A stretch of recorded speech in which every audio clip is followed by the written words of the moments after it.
One of the most inspiring real stories ever heard in the world of sports.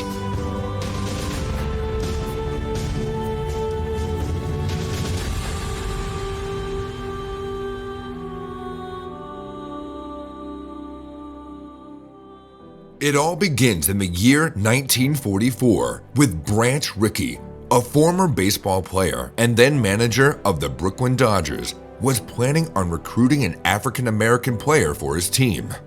He's met with a completely negative response from his assistant. He's fearful of a backlash given the controversial decision. We have to keep in mind that this was back in times when no African-American player ever made it to the major leagues. He ignored his assistant's concerns and tells his entire management team to get on the task of finding the best players. After a lot of research and evaluation, they find a player named Jackie Robinson. But they quickly find out that this man has been known for his quick temper.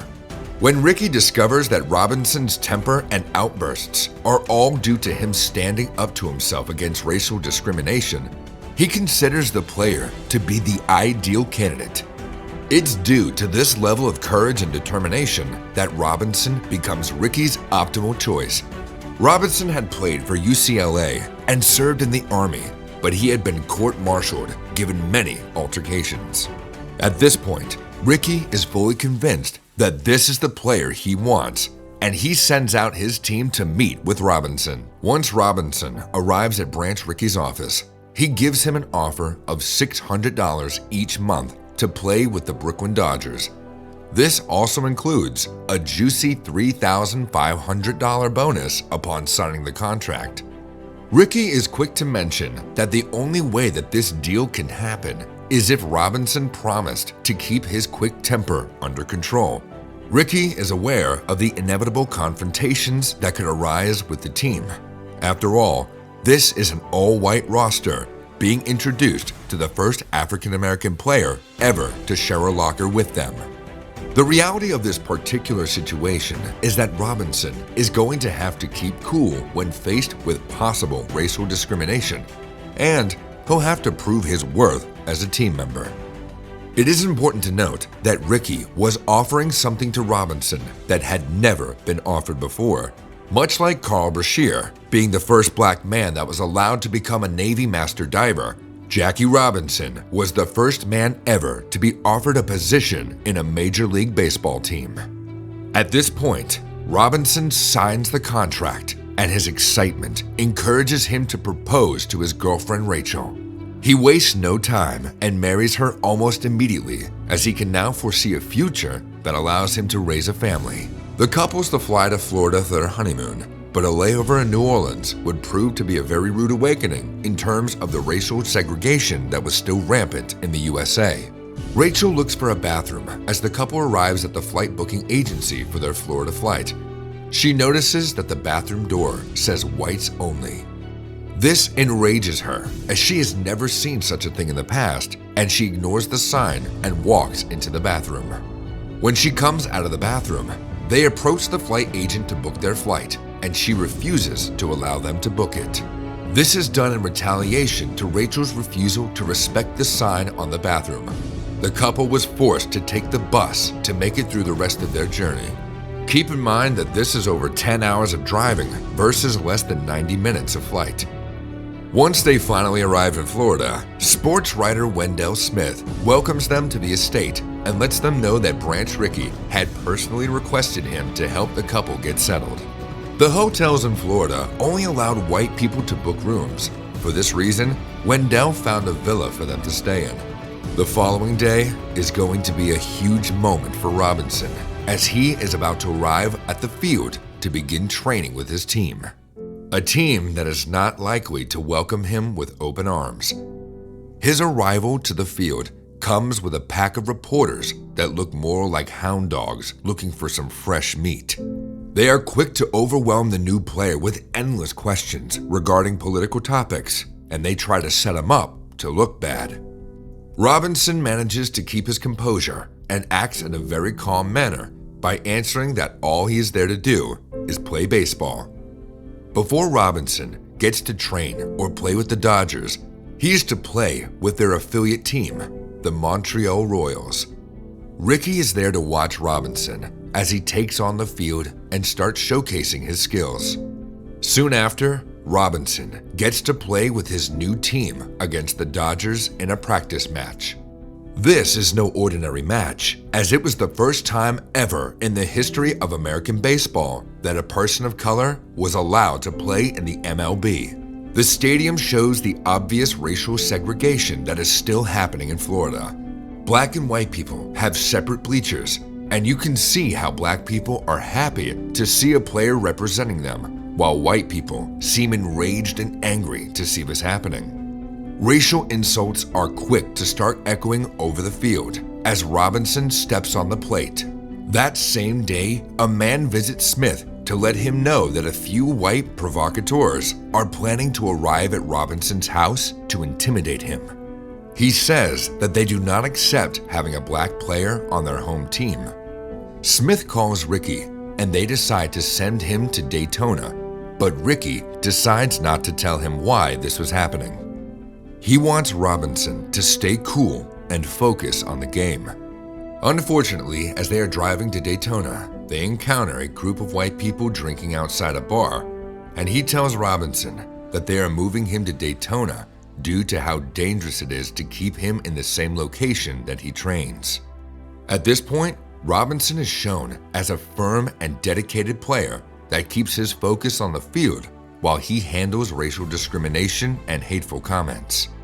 This is something that escalates to the point of a security officer in the field refusing to let him play during a game, and even after the team manager steps up to argue with the officer, Robinson is forced to leave the field for the rest of the game. It is obvious that powerful people are behind this type of intimidation and doing all they can to force Robinson to leave. This is truly a historical event that white people in positions of influence were not happy to witness. Robinson continues to display emotional control, dedication, and focus, and Ricky finally gives him the news that he is to play with the Royals in the upcoming season. No more practice games. This was going to be the actual MLB season. As Robinson takes a train to Jersey City for the first game of the season, he can see his influence on black boys who look up to him and show their enthusiasm to become professional baseball players like their newly found sports idol.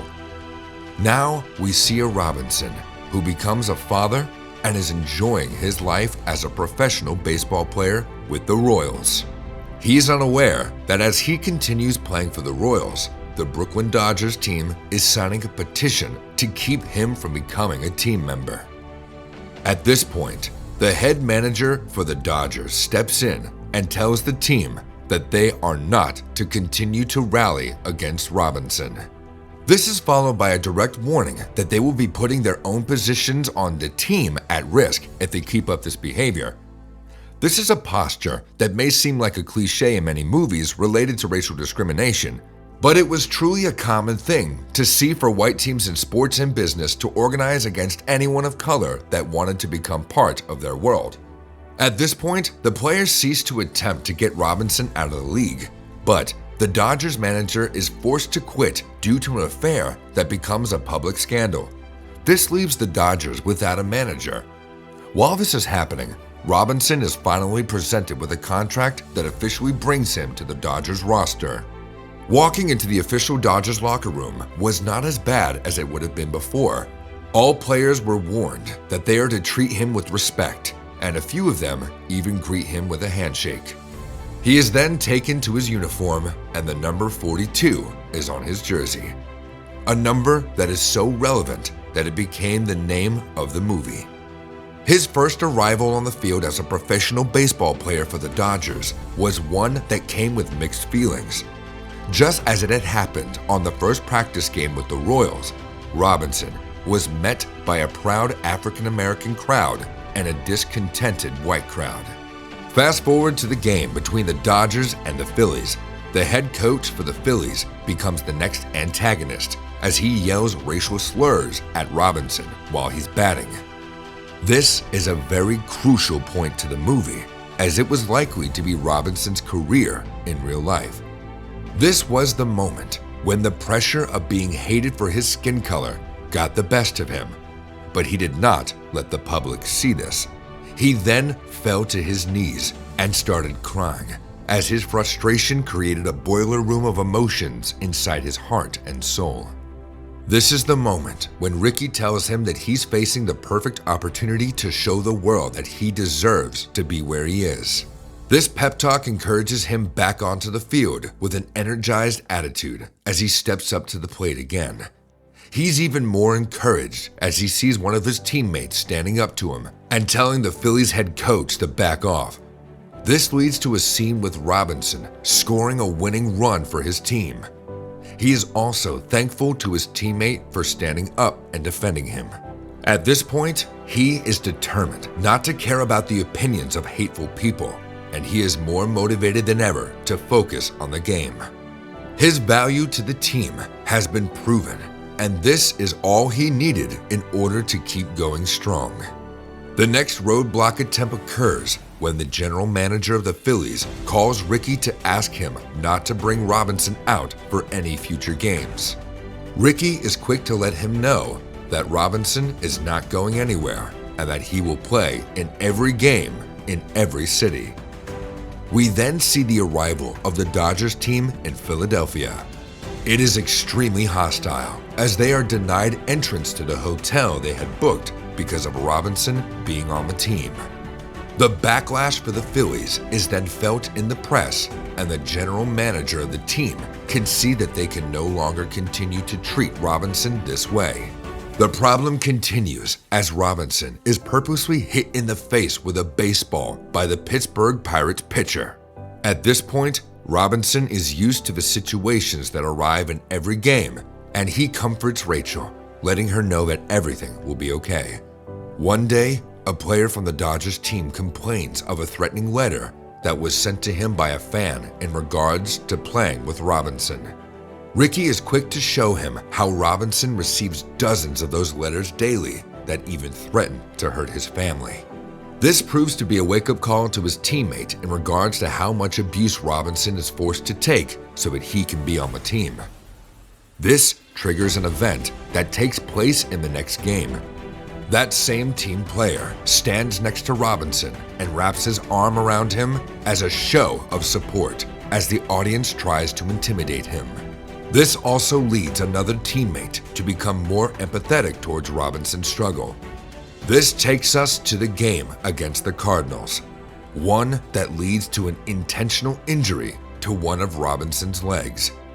This angers the team, and they are quick to show support. But Robinson tells them to calm down and focus on playing fairly.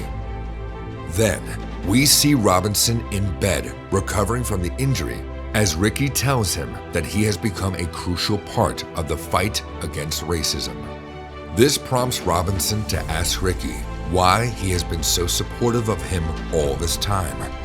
Ricky tells him that they used to have a black catcher on the team, but he never stood up for him and regrets that every day. This is why he felt that he had to redeem himself. Robinson continues to play and becomes an inspiration for his team and for his audience.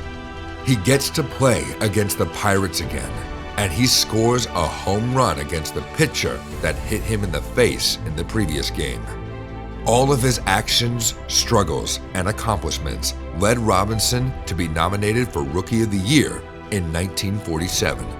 He also became part of the Baseball Hall of Fame in 1962. And that is a wrap on our video and our recap on 42's amazing journey.